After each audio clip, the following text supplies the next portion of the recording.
My name is Angela O'Neill, and welcome to Stories in Progress, a place where faith, creativity, and storytelling intersect.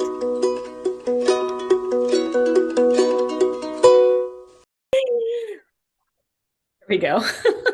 Oh my goodness. I've heard on podcast episodes where people go, yep, it's kind of the rite of passage, the time that you forget to press record, and then you really come to the end and go, oh no. So Start again. Start again. Here we go. We have pressed record. We're going to start. Hey, everybody. Welcome to Stories in Progress. It's me, Angela O'Neill, with Christy Smith, an amazing author, speaker to mamas with MOPS, used to be MOPS, now MomCo, educator, book promoter. And so thank you so much for being on the podcast, Christy. Oh, thank you so much for having me, Angela. It's my pleasure. Well, Super excited to be here. I'm super excited. And we just realized that we are both Enneagram 7s, which means that we're preparing for a lot of fun right now. Right. A lot of detours. Yeah. We think we know what we're talking about, but who knows where we're going to go. I love that. So much fun. Well, Christy, you are just a world of knowledge when it comes to kiddos and reading and books and book promoting. And so you're a new author.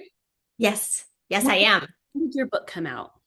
My book came out on May 1st. And it's called It Begins with a Book, an everyday guide to growing young readers. Yes.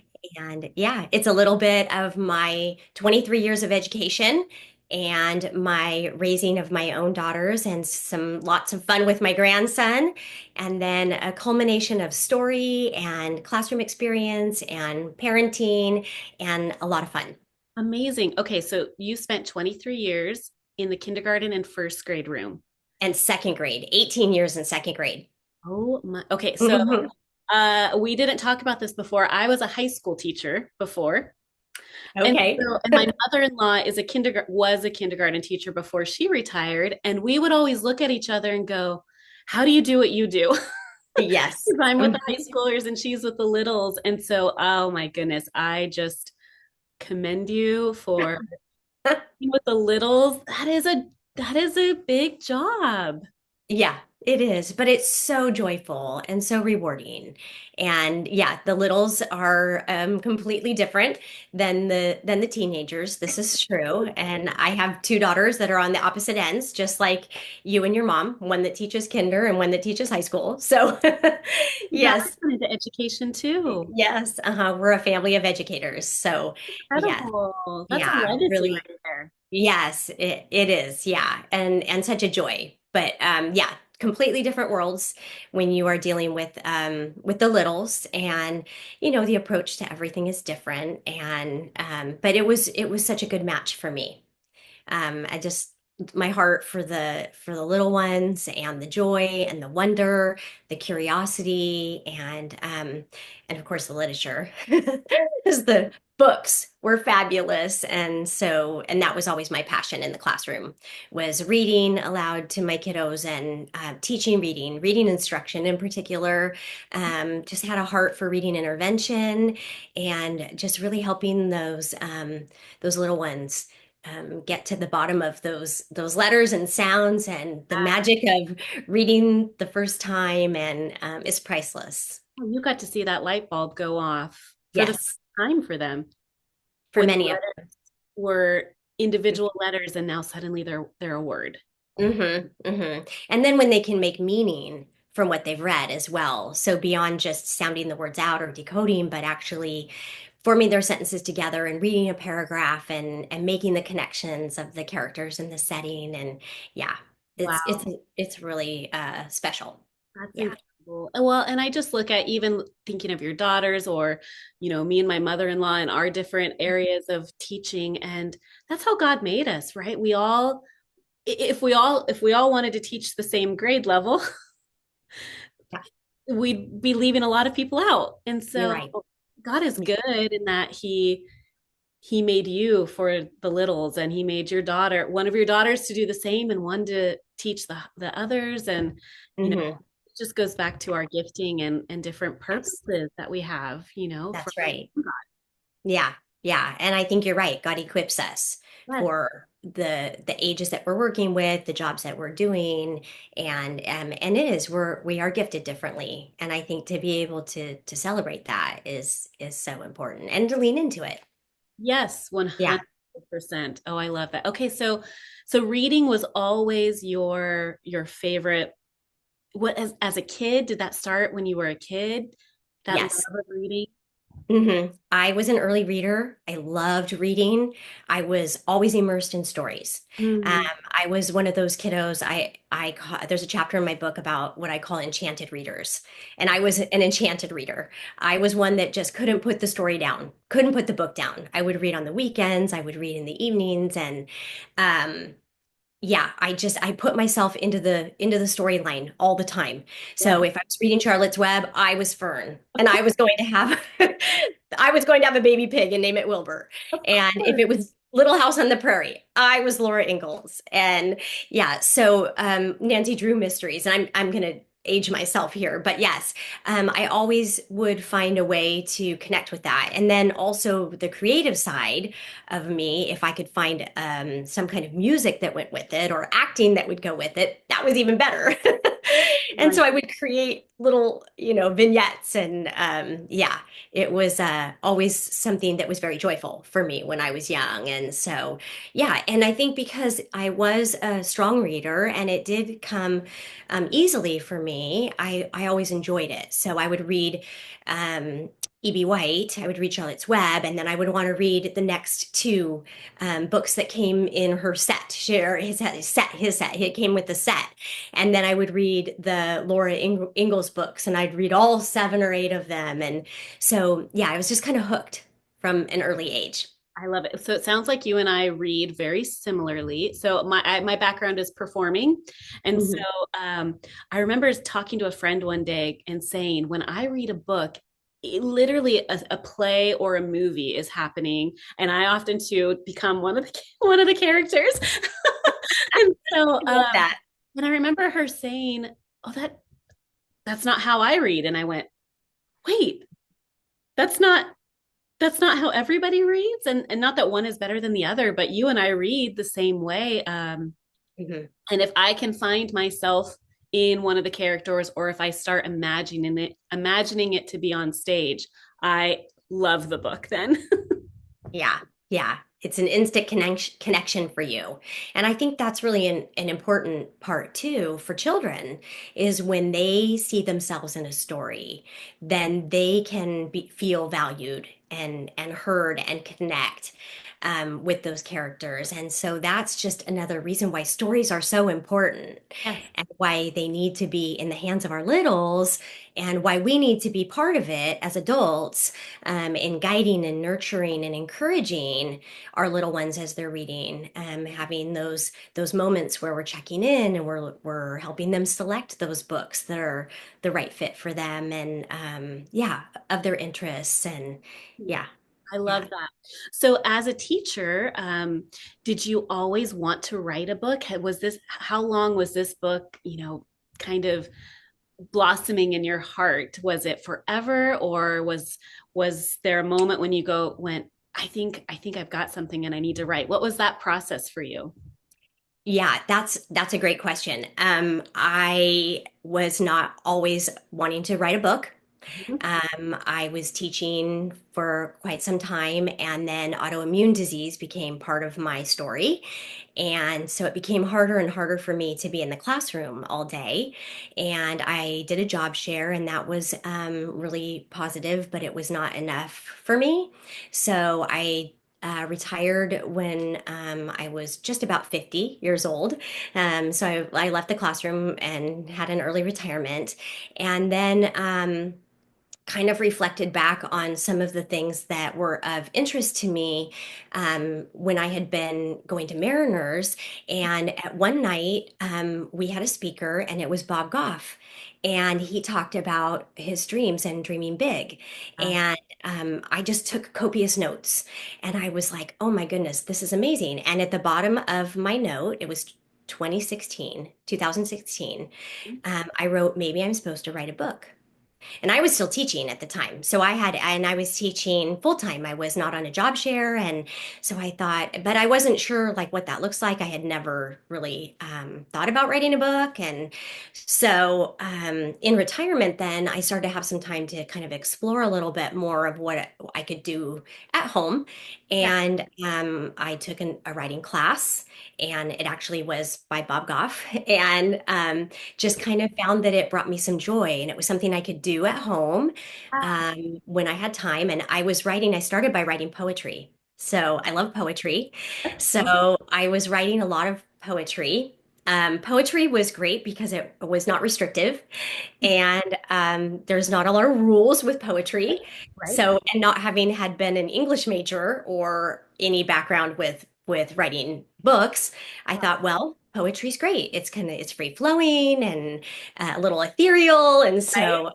And then I even was finding places in the Bible that were inspiring me to write poetry based on that. And so I started to just write down some poems, and then because I had had so much background in children's stories, reading them, I was like, oh, I bet I could write a children's story. So I started to do some writing with children's stories, and I entered them in a few different writing contests, and that was fun. Placed second with one of my stories in one, and got an honorable mention in another. Yeah, incredible. And wasn't really sure what to do with those stories as well. Didn't know about looking into traditional publishing, which is can be tricky to break into. Right. Self-publishing was an option, but hiring an illustrator was going to be pricey. So I was like, how do we do all this with a budget? And then attended some writers' conferences and started to get to a place where I was finding what is my passion and my purpose? What do I know about? And how can I combine that and put out something that's helpful for other people? Maybe even beyond children at that point, maybe beyond poetry. And so, taking some of my expertise, if we'll call it that, my classroom experience, Sure. and then my love of story. I hired a writing coach, and we worked together, and she helped me finesse the things that I needed in my writing. And I had the great ideas. That part of it was good. And I had the backstory, but I really needed to work on developing my storytelling skills. And because it's a nonfiction book that I wrote, I wanted to keep it going, and I wanted to hold the interest of my reader, which is primarily mamas, but also, family members, grandparents, whatever. So kind of just took snippets, and then pretty soon I had several chapters, and then I had got to a place where I was like, okay, I really need to buckle down and get this book done. And then last July in 2024, got super serious, and just continued to put the book out there. And my writing coach, also my editor, she and I would go back and forth, and yeah, and then we just got ready to get it out into the world. And yeah, little by little, it was a process, but yeah, I really wanted this to be a project that was short chapters. Mhm. So they are about 500 words apiece. I wanted it to be a one sentence takeaway at the end of each page, so that if somebody doesn't have a lot of time and they don't have to read it necessarily cover to cover, although it is set up that it could go chronologically in sorts. But yeah, I just do it at the bottom. If they flip it open and they look at the bottom page, they'll get kind of that takeaway, and they can go, oh, hey, I'm going to read about this right now, or this looks like a chapter for maybe when my kiddo's older, or I'm already past that stage with my little one, so I'm gonna skip past it. So yeah, so that was kind of the long story of how the Great. book came to be. You know what I love? Um, it's so encouraging. I mean, in life is not just, a linear straight thing. And sometimes I love that encouragement of keeping going and how, a situation that you hadn't planned on retiring then, and Hmm. even health in there, but that Hmm. you didn't let that stop you. In fact, your purpose, it's Hmm. almost like God was preparing you for that moment, through teaching. He was preparing you for all Right. the moments, right? And so it can be so easy for us to just shut down and go, that's not the way I planned it. I didn't want it that way. Hmm. And so thank you for sharing that. That is so encouraging of the perseverance. Doesn't mean it's easy, Hmm. doesn't mean it's how we would have chosen, but we, Yeah. we are here. We have breath, we have purpose. Hmm. And God is so good. I mean, he opened doors, he set divine appointments. His hand was on I mean, it's been on me my whole life, but his hand really guided me through all of this. And yeah, when I thought I was going to publish a book was back in 2021. Yeah. And when it actually got into the world was 2025. And even in the waiting, I could see God's hand in it. And it was difficult at times to watch others on the same journey. We started at the same time and see their books become published and see their wild success. And I wanted that so much for this book because not even just for me, but because I believe so much in families reading with their littles and getting that foundation in place. And it wasn't my time. And so I just was trying so hard to just learn what God was teaching me, be patient in the growing times, and then know that my harvest would come when the time was right. I just needed to sit back and let God do his part. So, and that's how this is unfolding. And I couldn't be more grateful. And I wouldn't have been able to see that years ago. And isn't that true of hindsight, right? It is so I true. thought I was ready. I could conquer the world with, my words. Right. And God was like, "Oh, hold on, sweet girl, not yet. Yeah. Just, Yeah. just not there yet, but you're going to get there. You just aren't there quite yet." And in the meantime, the connections that I've made, the friendships that I've built, I could have never imagined the way that God has woven people into my story. And that's was such a tremendous surprise to me. And that's a gift that I just keep receiving from him like daily, it feels like. Yeah. And so gosh, my heart just bursts with gratitude when I think about how much he's walked with me through this and the possibilities of what's ahead too. Right. And it's so true. The waiting is hard.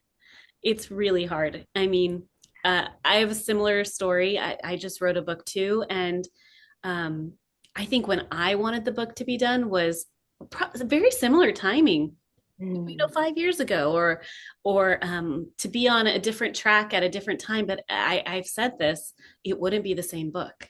It would have, mm, and the meat of the book is what wouldn't have been there. And so mhm, I'm mm. grateful that God's timing is right and good, and how he prepares us along the way. I even think of like Joseph in the Bible, Joseph the dreamer, and Uh-huh. uh, how eventually he was going to be this leader in Egypt, not where he thought, I'm sure, when he had his first dream, Yeah. but along the way you see that continued phrase that the Lord was with him. The Lord, in prison, the Lord was with him. In this spot, the Lord was with him. And the Yeah. waiting when he knew, gosh, but Lord, I had this dream. And isn't that what's supposed to happen? Prison doesn't look like that dream. But I look Right. back and I've often thought of that story and said to myself, or, I've spoken it as well in messages of, imagine the leader he would have been without that time of waiting. He would have been a different leader as Mhm. just the favored child. Right. He would have Right. led much differently than this leader who had gone through that waiting time. And so God is Yeah. good. Yes, I try to push my timing on him all the time. And I love that he's like, but I want what's best for you. Yes. Yes. Yeah, exactly. So tell us a little bit.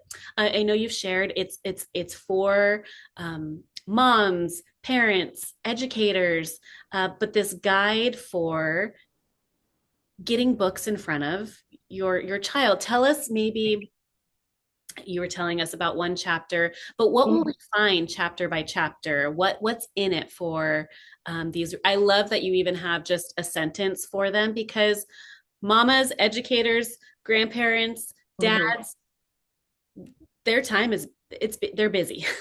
Yeah. And so Yeah. knowing that kind of thesis of each chapter is, I'm sure, very helpful. But tell us, what will they find chapter by chapter to help them as they're putting books in front of their kids? Yeah, I think it's important. I'm so glad you asked that question because when I was thinking about how to structure the book, I spent a lot of time. I knew I wanted the chapters to be short, just like you said. I knew I wanted a one sentence takeaway, so that was good. And then I was trying to find a good acronym to go with my story. Yeah. So, and I thought when I came up with the title, it begins with a book, An Everyday Guide to Growing Young Readers. I was like, there it is, it's grow, GROW. So at the end of each chapter is the word grow. And then the one sentence takeaway. But the book is divided up into four sections, GROW. Perfect. So G is get started early, and the chapters that are in that section are about it begins at birth, a little bit of data and research as to why we read with our littles because it's important. But a lot of people want to know some facts and give me the data, so Yeah. that's in there. Um, uh, Setting up a home library, board books and what it looks like to start building your home library. So that whole like beginning part with parenting is the start, babies, and how we start with babies. And the next section is R, read, read, read. And in that section, we're looking primarily at toddlers and preschoolers. And that chapter really focuses on routines, book organization, baskets, and uh, books on the go, and how we can take books and play with our kiddos. So, one of my favorite chapters is about immersive play and how you can bring books into playing with kids. So that if you're playing with the farm and you've got all your farm animals out there, you can bring in Old MacDonald and you can sing the song and you can read the book at the same time. And so I'm just trying to help parents think a little bit outside the box, that books don't just have to sit on a bookshelf. They don't have to be just at nap time and bedtime. They can be in all sorts of places and at all sorts of times. And so I'm kind of encouraging that playful part with the littlest ones. And then O is optimize opportunities. I talk about different readers, so elementary age kiddos primarily, between kinder, probably 4 to 5, TK maybe up to probably second or third grade. And some of the encounters that you'll have with your readers. So you're going to have some of those enchanted readers, like I shared earlier, those that just want to pick up a book and it comes easily, and they're the ones that are troubled if they have to stop reading because Right. they're so involved and engaged. And then I talk about resolute readers. They're Mhm. the readers who have to work diligently Yeah. to get to the bottom of the text. And so encouragement for those readers and ways that parents can be involved. I talk about reluctant readers, those who just really don't like reading. They just don't like books, and ways to help work through that. And then independent and not independent readers, and then some ways that we can build some phonemic awareness, some phonics games, and some rhyming, and checking in, the importance of checking in with our kiddos, even once they are reading on their own, really to follow up and be sure that we know what they're reading, and asking questions about their books, showing interest.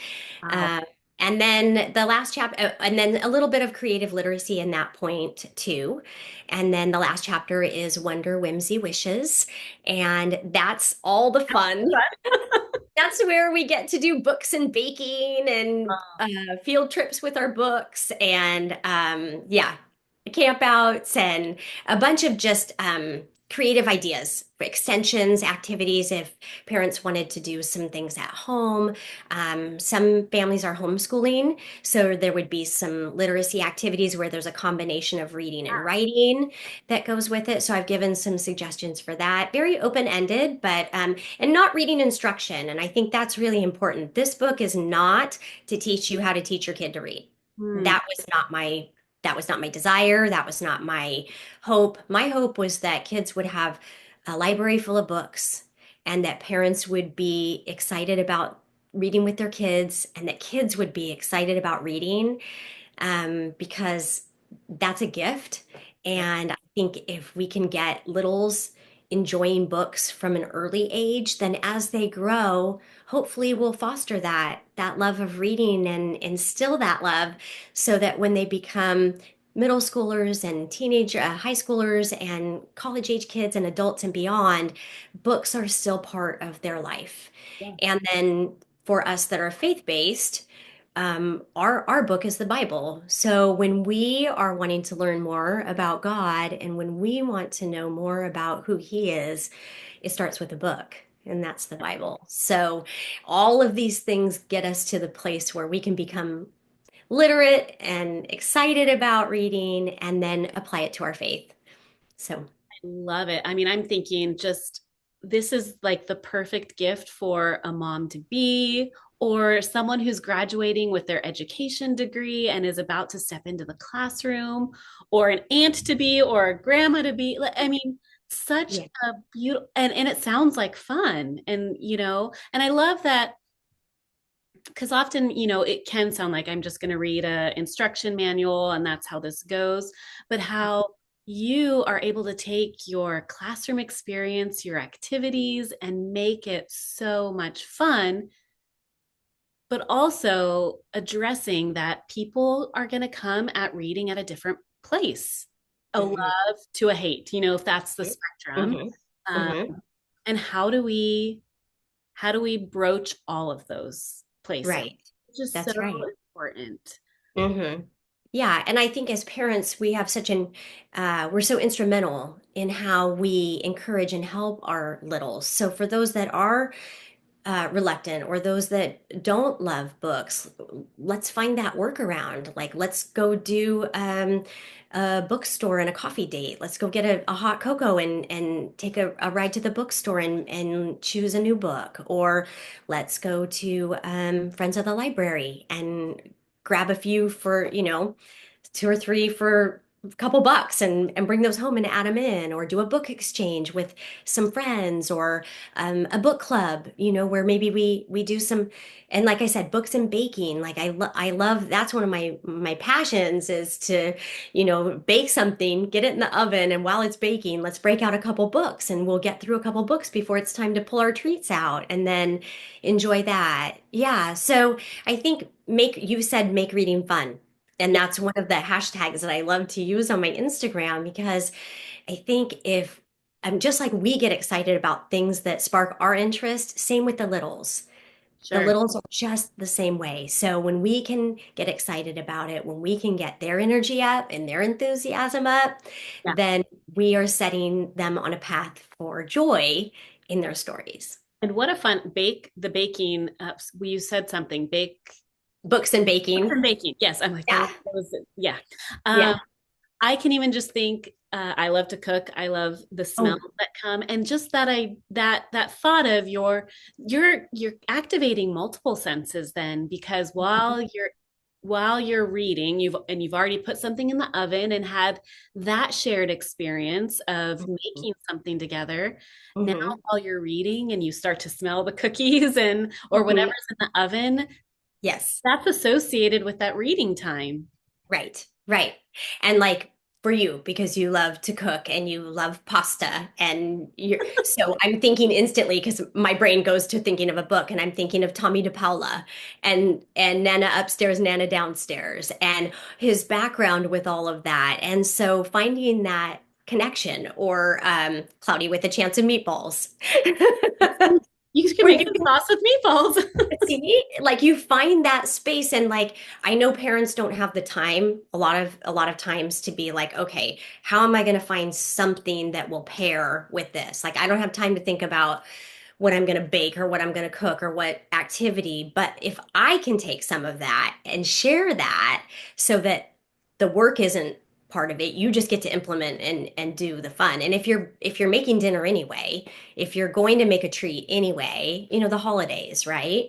Perfect time for that. Just bring your littles in. And so, yeah. And those ideas come in the book. And then additionally, I do a monthly newsletter, so I get to put some of that fun in as well. So, yeah. I love it. Because again, the joy, the fun, right? We really want to capitalize on that. So, And that's, I mean, we want to do things that are joy filled and fun. That mhm. don't that that's easy to want that. So, Right, right. all right. So you also take this message and you speak to now MomCo, used to be MOPS. Yeah, right. Same, same thing, different. I think MomCo now Branding. it's expanded. It's not just with mothers of preschoolers anymore, right? Am I correct? Yeah, that's the way I understand it. They're, yeah, mom community. So, yeah, kind of just broadening the audience, I think. Yeah. Yeah. Do you To bring, be more inclusive perhaps of mamas with older kids too. So, which is yeah. great. Yeah. Yeah. We still Yeah. need community once, Yes. yeah, community Right. in life should always be a thing. Yes, I agree. Yes, we are sevens. We have to. The more the merrier. Bob Bring Goff them is in. a seven too. So, um, so tell me about when you go and speak to those groups of mamas. Mhm. Are you bringing this message or multiple messages? Tell me about. Mhm. I've spoken at some MomCo groups before as well. It's Okay. lovely and wonderful. And so Yes. tell me about that side of things of storytelling. Right. So I think now that I have my book and it's just being released, I'm actually spending some time this summer kind of reworking my slides, Ah, so that I can really put in some more specifics. When I've spoken before, I've kind of done more nuts and bolts mhm. of setting up a home library and resources, where to buy books, how to find quality literature. A lot of what the foundational pieces are for reading with our littles. And then at the very end, I would touch on some of the creative and fun parts. And then I do a lot of book displays. So I bring like little book easels and I set up books all over. I use as many tables and displays as I can. So I do a lot of baskets and totes with combination books and toys or books and play, so parents can see visually, because I'm one that, like, I like all of the pieces. I like to hear it, I like to see it, I like to touch it. I want the Well, whole experience. yeah. So when I present, I feel like I want that for my audience as well. I want them to be engaged. And so they are able to get up, they're able to put their name in a giveaway for whichever books they might be interested in. I bring oodles of books. It takes me like multiple trips to get all the books inside for presenting, but I feel like that's an important piece. So I just want mamas, because that's what MomCo is, to um, find the joy and to start when they're young, and to know that it can be affordable. It doesn't have to cost a fortune. There are many ways to get books, that there's great quality literature out there, because the mamas that I'm speaking to are a good 20 to 25 years younger than I am. I can share some really fun resources, books that lived and were popular 15 years ago, 20 years ago, and they're still solid. The literature is so good, and so that's my passion, is sharing some of those resources with families. So I think going forward, I'm gonna revamp a little bit with what I'm doing, kind of fine tune it, put together some of the new pieces, and then I hadn't done as much storytelling in my presentations before, and that is something I love. And Ah, I think, as we've shared earlier, I mean, when I was young, I performed from a very young age. I was always on stage. I did musical theater through high school. oh, I performed in college, and yeah, I've always had a heart for that. So I feel like adding in some of those storytelling pieces will just make it a little more personable, even than just than just standing up and, kind of going through the slides. It wasn't so much teacher, but it felt a little teacher, being just an adults in my classroom now, not the littles. But I think mamas are so eager to learn, and I want to cheer them on. And that's one of my biggest messages is, every time you pick up a book, you're giving your kiddos a chance to love literacy. And that's just such a powerful gift. And then giving them some tools and some tips for getting the books into their homes, and carving out some time. It's so easy to get busy, and then the day goes by and you're like, oh my goodness, we didn't do this. But you can capture those moments. You can have those like rhyming games in the car when you're driving, to soccer practice or on the way home from preschool. Like, it doesn't have to be always just like a book in your hand to promote literacy. So I think that's kind of my passion, is just to kind of cheer mamas on and just say, hey, you know what, I'm on your page. Like I'm by your side. And momming is hard. It's a hard job. And there's a million things, and you can do a lot of things. You can't do every single thing every day. Right. So if you can find those little pieces and those little pockets to build in some books, and also build some independence with your little ones. Like, it's okay for the little ones to hold the book upside down when they're one. Great.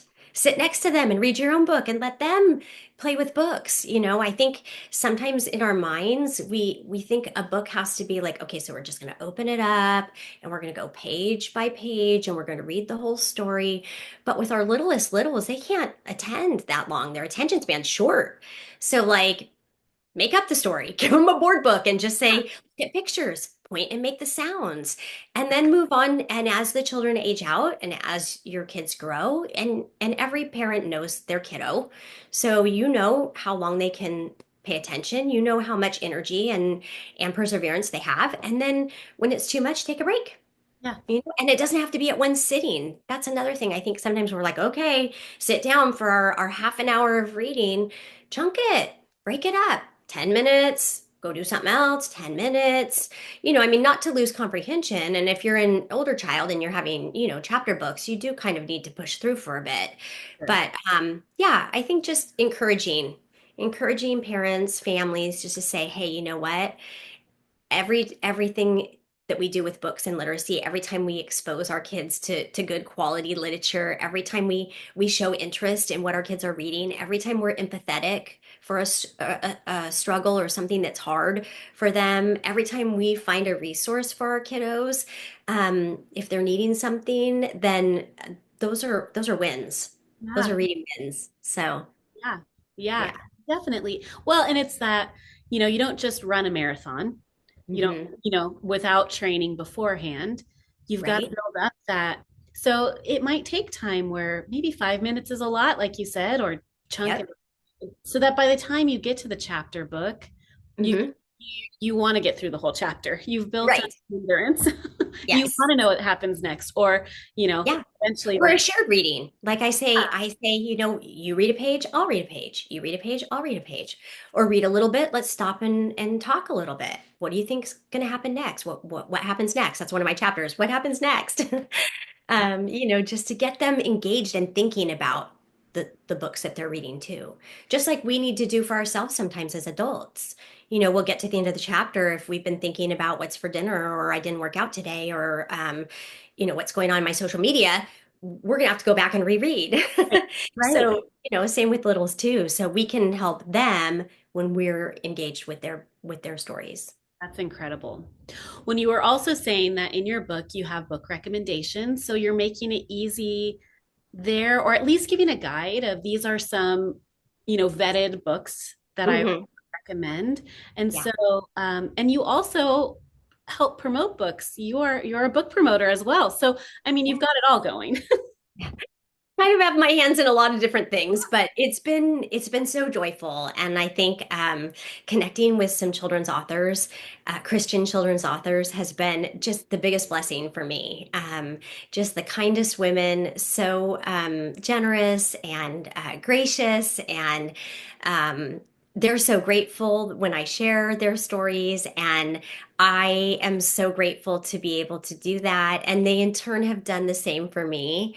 Oh, Just extending that kindness has just brought me such joy. And I think, yeah, because it's part of who I am. It's my faith. It's my beliefs, and I want to be able to share that faith-based literature with families, yeah. so that they have an awareness. Because I feel like when my daughters were young, they're in their 30s now, but I don't recall a lot of faith-based books for kids. There were Bible stories. We had Bibles, and we had all the Bible stories for children, but we didn't have stories that talked about God or children's experiences with God so much. It was more like, this is the story of Mary and Joseph, and this is the story of Jonah, and this is, they were in isolation. Whereas now I feel like so many stories are taking children and their experiences and their connections with God.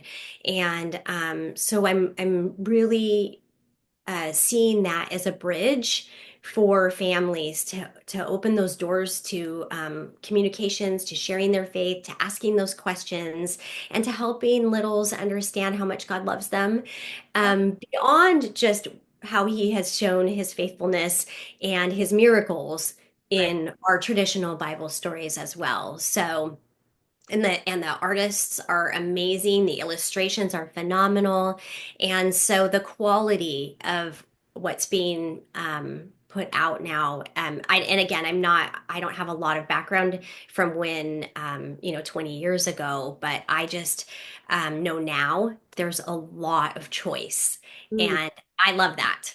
I yeah. love that. Yeah. And what a message to get to kids early is you are created Mhm. by God, you are created with a purpose, all those You things are loved. to love, Yes. to Mhm. instill, And no, the social emotional piece too. I think that's really important. And I in the last couple years, I've been able to promote some books that are talking about God, I feel sad. God, I feel scared. Those were two beautiful resources written by Michelle Neidert and Tama Fortner. And it talks about our feelings and going to God with what happens, and also making sense of, like, why do our bodies do this, and putting some physiology in there as well. And then Jenny Allen just came out with a book, What to Do with My Whirly Swirly Thoughts. And it talks about what happens when I have all of this going on in my mind, and how can God help us take our thoughts captive and calm our hearts. And so there's just beauty. I mean, I can go on and on and on. We won't have time for me to share all of the tremendous authors and illustrators that are out there for the children's world. But yeah, I mean, those are just a couple that have come. But I've also promoted for Laura Sassy, who does my Tender Heart Bible series. It's board books, it's precious. And Glennis Nellist, who writes all sorts of children's books, I think over 50 at this point, and they're faith-based and beautiful stories. And again, just it's my joy to be able to get that literature out there for families who want to align stories with their faith and help instill that for their littles too, so that that piece becomes part of their home as well. right. Well, and it's important. I know for me, my faith, I can look back to my mom reading me bedtime stories and reading me. They were the little, I've got to get them. I know she has some of them at her house still, but they're the little thin books where, and like you said at the time, that it was, this is a story of Samson. This is a story Yes. of David. This is, you know, but I look back and I think when I wrote my book, I was writing my intro going, okay. And as I started writing, I went, this all goes back to my mom reading me bedtime stories. That's Mhm. where the faith was the seeds were being planted for faith, and the the idea of Jesus and who he is. Once I came to faith, Mhm. it was like I knew him because my mom had faithfully read me those stories, and so I think for anyone out there thinking, does it matter if I read to my baby? Mhm. It matters. It matters Mhm. so much. And Yeah. I will say like that's part of my testimony. It Mhm. matters so much that that childlike faith that Mhm. just was instilled by knowing these stories by the time I was, 7 years old, and then made I believe, yeah, I believe in this Jesus that my mom's told me about for 7 years. Mhm. Yeah, that's so beautiful. That's really beautiful. And I think you're right. The encouragement to families to start that when they're babies, Yeah. and start that routine and that tradition, because it could become a legacy then, Right. right? And isn't that what we want? Yeah. Is for to be able to pass on a legacy of faith, Right. and it can start with a bedtime routine. Yeah. Um, And yeah. wherever you're at, if you haven't started, you can start now. Don't, Oh, there's no, 100%. there's no like condemnation or anything there. Start That's now. right. Yes, that's exactly right. Yep. Wherever you are, Yeah. you're reading a lot, you're reading a little, you don't read it all. It You're can reading with start your today. adult children, whatever Yes, maybe. correct. That's Yeah. right. All of Start a it. book club if it's a adult child, Hmm. Hmm. But well, I Yeah. love it. Gosh, it's really just wonderful to hear. And you even mentioned before, the 20 years of literature that, that mentorship and that cheering on. And that's what we need in our life. We need mentors. We need people Hmm. cheering us on when we think, I don't know if I can do this, or have I started too late, or I don't know quite how to make it fun. I just know what I was taught as a kid, which Yeah. wasn't fun. And Yeah. so we need that in all areas of our life. I Mhm. know, right when I wrote my book, uh, those mentors and also the cheerleaders. I will say the people who believed in me when I wasn't sure if I believed in me anymore. Mhm. That's that's a big part of why there's a book that exists. Mhm. Yeah, because I think, right, and I could echo the same sentiment. They're the people that hold you up and keep you going, right? Right. And encourage you and remind you of why are you writing? Why did you start writing your book in the first place? And then it also too, I think at times, at least for me, is to remember that also my book was not just about me. And so that was like, oh, right. So like this book needs to be done because I'm supposed to be writing it, but this is also not just about me. This is much bigger than that. And so when I would get frustrated or I would be overwhelmed or I was uncertain, the doubt comes in, right? Because you're like, and then yeah, I think that's so natural, but it's also so difficult to push through that. And the blessing of having people come alongside you and say, hey, you know what? We are praying for you. You got this. Like you just write the next word and you show up and God's going to show up for you. And yeah, and I think that was something too for me, gosh, to just see that time and time again. And it was my family and it was my friends and it was people that I have met one time in person but have developed deep friendships with, someone who lives across the country from me. And and I think that's also where like God's providence and his goodness and his faithfulness, and his caring for me came in as like just take a deep breath and remember who you're writing for.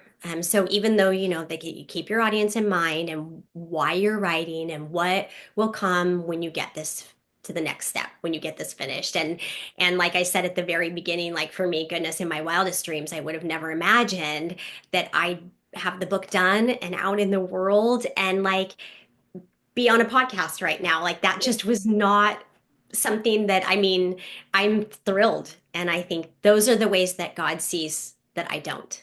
Yeah. And so the impact, right? And I think the same for your book. The same is true. And now when people read your book, they'll have the impact, but when they listen to your podcast, they'll have it as well. And that's really beautiful to have that message being available to people in more than one format. So good for you. Well, Because thank you. stepping into something like podcasting, I mean, writing is one thing. You've done all the things. You've moved, published your book, you've done your podcast. Like, good for you, right? Like, just it's wrangling all of that together and then having it be solid. So yeah, Well, God's hand in all of it. I appreciate that so much. As it sometimes feels like we're wandering our way through, Yeah. Yeah. wondering, is this even Wondering, matter? wandering. Yeah, Yeah. wondering and wandering at the same time. But you know what? It's a matter of obedience, and it's one step at a time obedience. Okay, God, if I am supposed to write this book, I'm going to take that step, and I'm going to see how you meet me along the way. And that's the story where we get to point back to him, Yeah. because, you know, yeah, because he sent someone who helped out, or he, orchestrated, you know, Mhm. all these Yeah. different things. So the glory to him for sure. Right. Uh, Yeah. yeah. Well, we could probably go on and on forever. We probably could. We are two Enneagram sevens. Yes. We're here for a good time. But I know I'm going to buy your book, and I want to give it to new mamas, and I want to give it to people in my life, or educators I know. So I will be doing that. Friends, in the show notes, you will have links to Christy's website and how to get a hold of this book and join her newsletter and let the joy keep coming, and the whimsy and all the wonderful. Oh, thank you, Angela. You're the sweetest. I appreciate that. Very welcome. It was an honor to have you. Everyone, do it now. Go check out Christy's website, Instagram, all the things. You will be blessed. So thank you so much for stepping into your calling and persevering when it was hard. And here you are, blessing so many people. So honor to have you on. It was my privilege, my pleasure. Thanks for having me. All right, we'll see you all later.